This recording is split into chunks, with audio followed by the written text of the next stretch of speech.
placing the pipe bombs at the RNC and the DNC on January 5th, 2021. He has been charged with violating 18 U.S.C. 844, which is use of an explosive device. This investigation is ongoing. As we speak, search warrants are being executed, and there could be more charges to come. I'm going to let our U.S. Attorney discuss that shortly. This was the work of multiple agencies working together. This morning's operation was carried out safely and successfully.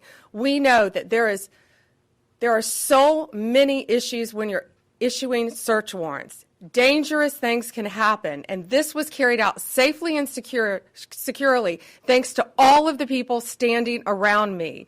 They have worked tirelessly on this. Today's arrest happened because the Trump administration has made this case a priority. The total lack of movement on this case in our nation's capital undermined the public trust of our enforcement agencies. This cold case languished for 4 years until Director Patel and Deputy Director Bongino came to the FBI. The FBI, along with U.S. Attorney Pirro and all of our prosecutors, have worked tirelessly for months, sifting through evidence that had been sitting at the FBI with the Biden administration for 4 long years. Let me be clear, there was no new tip, there was no new witness, just good, diligent police work and prosecutorial work, working as a team along with ATF, Capitol Police, Metropolitan Police Department, and of course, the FBI.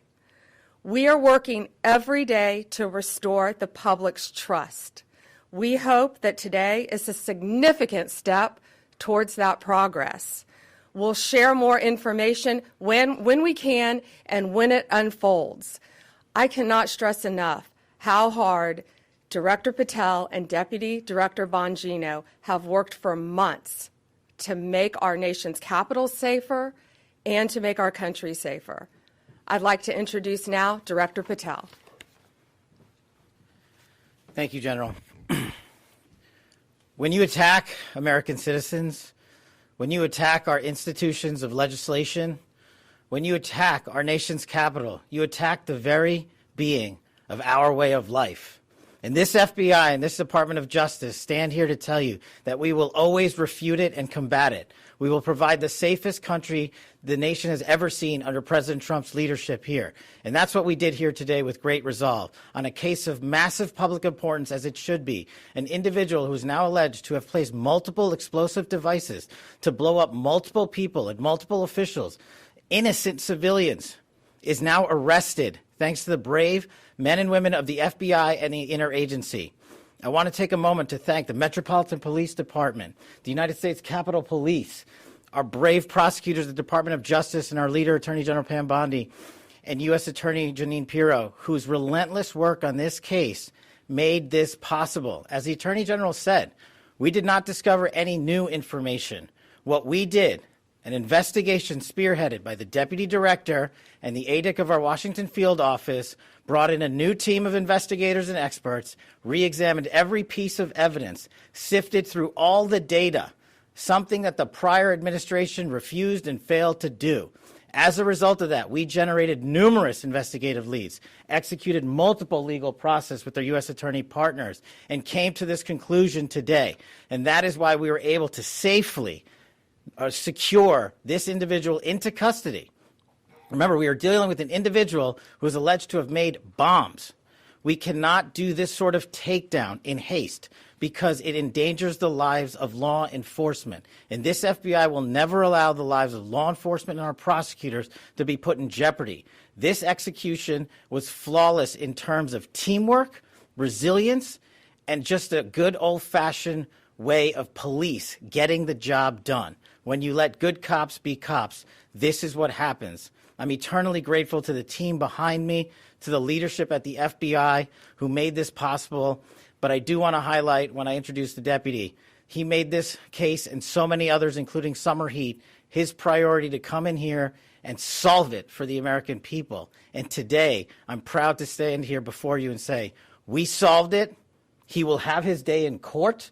The American public and the world will learn even more information through the legal process, as we have committed under this Attorney General. We are the most transparent law enforcement operation in U.S. history, but we are also going to make sure accountability is delivered to its fullest extent, and that happens in the courts of law with our U.S. attorneys and our prosecutors. So we will divulge information when it is prudent and constitutionally permissible, while upholding the safeguards of this case to make sure that the people that this individual intended to victimize get the accountability they deserve, and most importantly, to deliver on President Trump's promise to secure our nation's capital and the rest of the cities in this country, to make sure that Americans are allowed to go out free and securely in their neighborhoods, and that people around the world are allowed to visit our nation's capital, and they now have that trust thanks to the leadership of the FBI, the Washington Field Office, and I'm honored now to introduce to you Deputy Director Bongino, who spearheaded this investigation.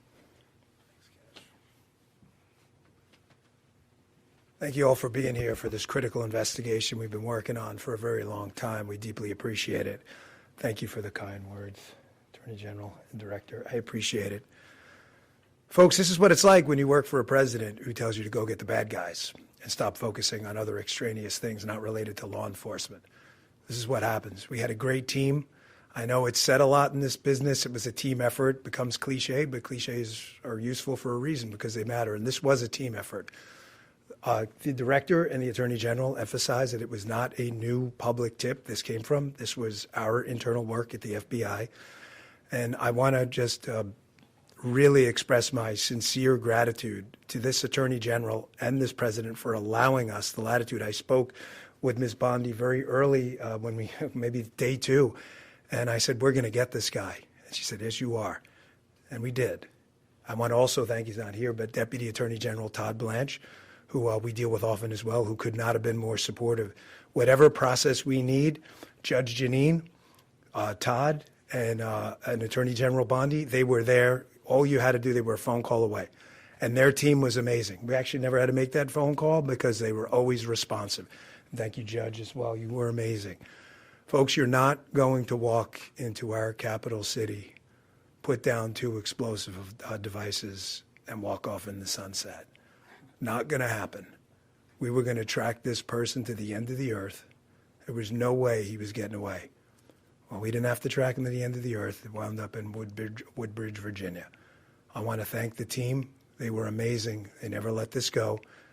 Again, Attorney General Bondi, for your incredible support. Director Patel, Judge, I know they're giving me a lot of unnecessary credit, but make no mistake, they were intimately involved in this and were there for all of those supportive mechanisms, and I deeply appreciate it. The man whose team did the work is the Assistant Director in charge of our Washington Field Office, Darren Cox. Darren's got some comments, and Darren has some more details on the case he can provide. So thank you all for coming. We appreciate it. Hi, good afternoon. I'm Darren Cox. I'm the Assistant Director in charge of the Washington Field Office. Today's arrest of the alleged D.C. pipe bomber is a momentous day for the American public, for the FBI, for our Joint Terrorism Task Force, or the JTTF, and our partners, the U.S. Capitol Police, Metropolitan Police Department, and ATF. We've also had a large number of police, the U.S. Attorney's Office.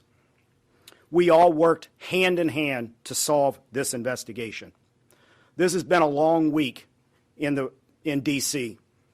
After the terrorist attack last week, the grit and determination of the FBI and our law enforcement partners is an example to the American public of what cooperation, partnership, and selfless service can accomplish. The amount of effort the FBI and our partners devoted to identifying the pipe bomber cannot be overstated. It is the resolve and determination of our investigators that ultimately led to the identification and the arrest of this suspect. We all know pipe bombs are dangerous, not because of the potential loss of life, damage to property, or injury that they can cause, but also because they are tools that terrorize our community. Fortunately, these bombs did not explode, although they certainly could have. But make no mistake, the alleged pipe bomber did terrorize our community. Today's actions underscore the long memory and the long reach of the FBI. I know some people had given up on finding the perpetrator, but not the FBI and not our partners. We do not forget, we do not give up, and we do not relent. Though it had been nearly 5 years, our team continued to churn through massive amounts of data and tips that we used to identify this suspect. I want to thank Director Patel and Deputy Director Bongino for their leadership and for providing us the resources and the personnel to reevaluate all of the data that we had. We dove into more than 3 million lines of data to come up with this suspect. Director Patel, Deputy Director Bongino, thank you for your support, thank you for your passion, and thank you for your investment in this investigation. From me, on behalf of the investigators, the Washington Field Office, and all of our partners, thank you. I'd also like to thank Judge Pirro. Judge, your team and you are absolutely amazing. You're the type of prosecutors and U.S. attorney that all of the investigators across the country want to work with. They're hard-nosed and they're aggressive, and thank you for that. I'd also like to thank the American public for providing tips and leads, not just on this case, but every day on cases across the country that are being solved by law enforcement. And finally, I want to commend all of the members of the Washington Field Office, and most specifically, the investigative team. Their diligence and persistence led to this arrest today, and they are absolutely, totally dedicated not only to this case, but every case they work. So thank you, Washington Field Office. Last, I will say our work is not done. The FBI will continue to pursue every lead and use every resource that we have to ensure that the D.C. pipe bomber is brought to justice. Thank you. You keep hearing the words partnership and team, and that's what we are. And we could not do this without our U.S. Attorney, Jeanine Pirro. Jeanine, from day one, has worked tirelessly for our country and for our nation's capital. It's my honor to introduce my friend, U.S. Attorney Jeanine Pirro. Thank you very much, Attorney General. And you have been listening to a lot of thank yous and a lot of gratitude. The reason that we're thanking each other to the extent that we are today is because we have seen in this case an incredible collaboration around the clock, in the middle of the night. It doesn't matter. We call each other, we make contact, they need a warrant, they need something, someone wants legal advice. These are the men and women who never give it up. You hear about government employees, but I don't know if you really realize what it is that they do. They are incredible, and this case is big. 4 years, 10 months, and 28 days ago, an individual placed a bomb in the vicinity of both the RNC and the DNC. And for that amount of time, that individual evaded accountability. Today, as a result of the cumulative efforts of the men and women in the FBI and the police department and the Department of Justice, we are finally able to make an arrest of an individual by the name of Brian Cole. As the Attorney General has indicated, he is arrested for transporting an explosive device in interstate commerce, as well as the attempted malicious destruction by means of explosive materials. You know, folks, this case involved millions of pieces of data. And it is a huge win because it was like finding a needle in a haystack. So much of this evidence was very specific, but a lot of it was also very general. For example, there were 233,000 black end caps of the type that were used in this case. I want you to think about the fact that the FBI had to go through the sale of every one of them to try to find commonality with an individual, along with the purchase of the pipe itself, the cap ends, the wires, the steel, and the 9-volt batteries. Every one of those had to be mined and remined to the point where we were able to then connect. And make no mistake, it was this administration, it was this president who made the decision that we were going to use all of our efforts to get it done, and get it done they did. Finally, let me say this. Today begins the formal process of accountability, where this defendant will begin his journey through the criminal justice system. And I pledge to you that the United States Attorney's Office will take this case across the finish line. Again, thank you to the incredible work of the FBI, to the Attorney General, and to our local partners as well. This is a job that I think was well done. Thank you. President Trump's directive to all of us was to not only make America safe again, but D.C., and to make it safe and beautiful. We could not have done that without our partnership with Mayor Bowser and Chief Smith. It is my honor to introduce Metropolitan Police Department Chief Smith.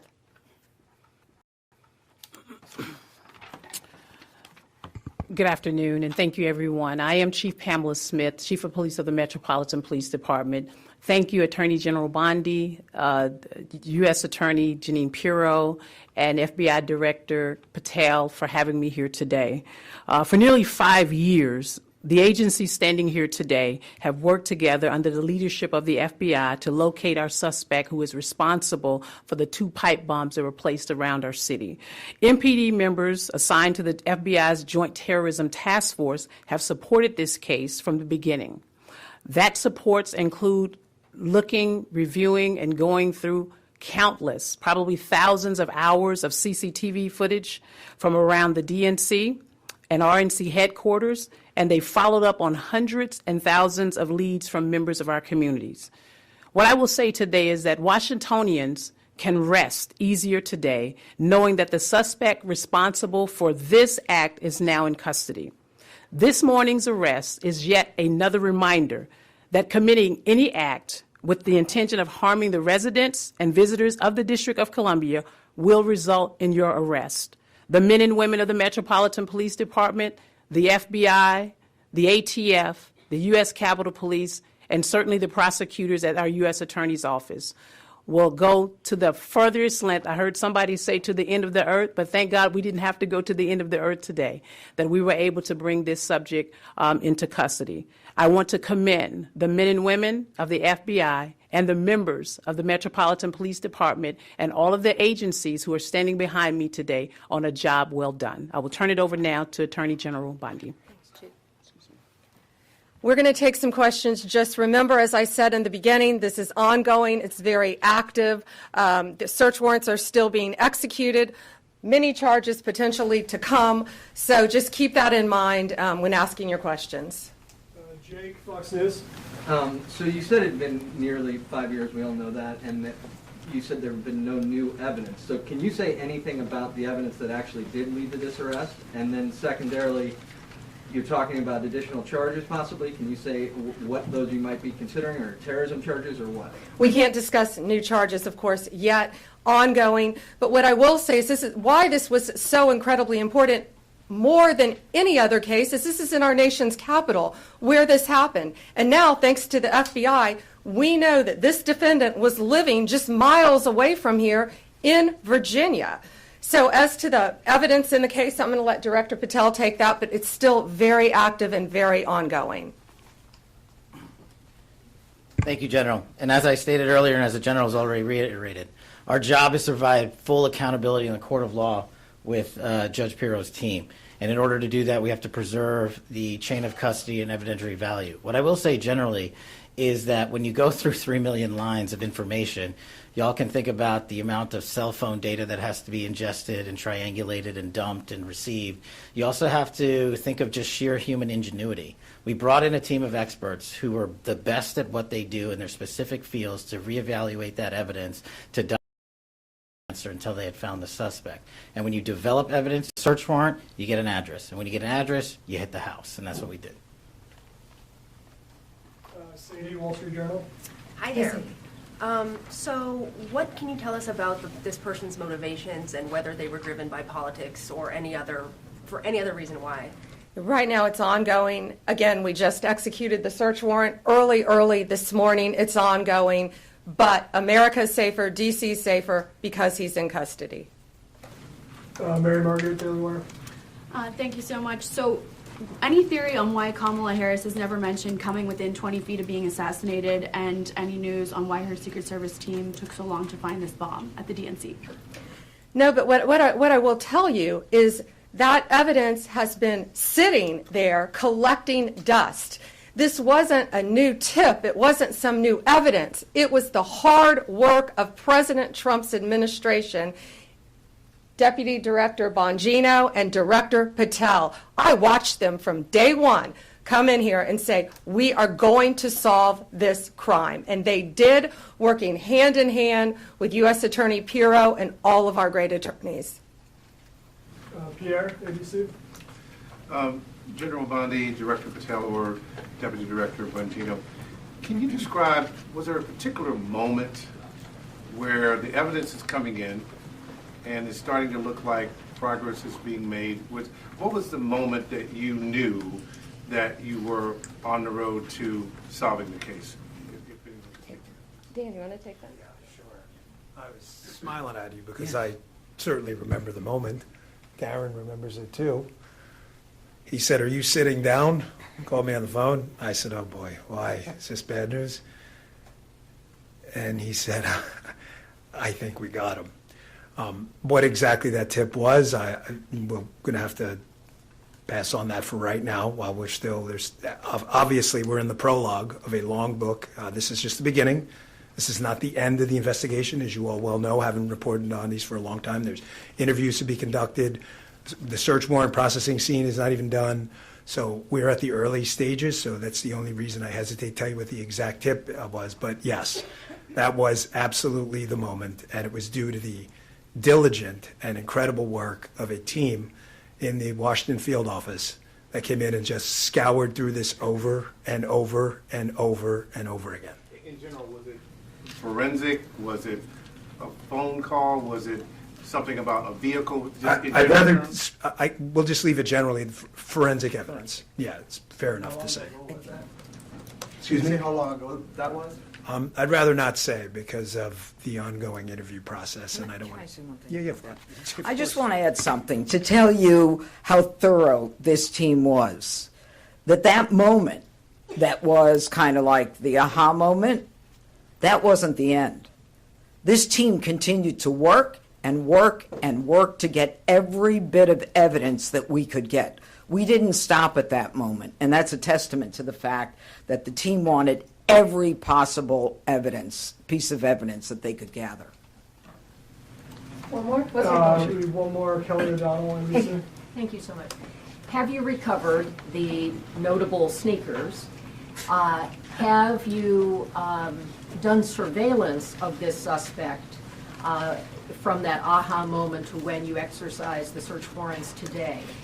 And obviously this happened on January 5th into January 6th. How should the public look at this case separate from all of the cases related to what transpired on January 6th and the president's subsequent pardons? I'm going to let Director Patel take the evidence part. We have to be careful. Again, you've asked very good investigative questions, but this is ongoing, very active. But America should feel safer today. We say a pipe bomb. These are bombs. These were live, active bombs that were placed in Washington, D.C. Director. Thank you. This shows you how much detail you and the American public have paid attention to this case. Of course, we analyzed everything that you're seeing on this poster board and information that you will see through the formal charging process and court process. But we want to let that evidence speak for itself because, again, we do not want to disrupt the accountability that we owe the American public. Yes, you heard about the cell phone tower data. Yes, you heard about, of course, we surveil individuals who we think we're going to blow up American citizens. But how and when we do it and why we do it is not something we're ever going to reveal unless the Department of Justice deems it fit at trial. So we appreciate your attention to detail and your hardcore investigative work, but you can just imagine some of those same skills were being utilized by this FBI, this Department of Justice, our partners, the ATF, and everybody across the board. And this is an interagency win for the American people. Was this suspect on your radar before? Thank you guys very much. Thank you all. And one more thing, this is the best birthday present I think Deputy Director Bongino could ask for today. How is it different? Happy holidays, Merry Christmas. Thank you. How is it different, ma'am, than the other cases?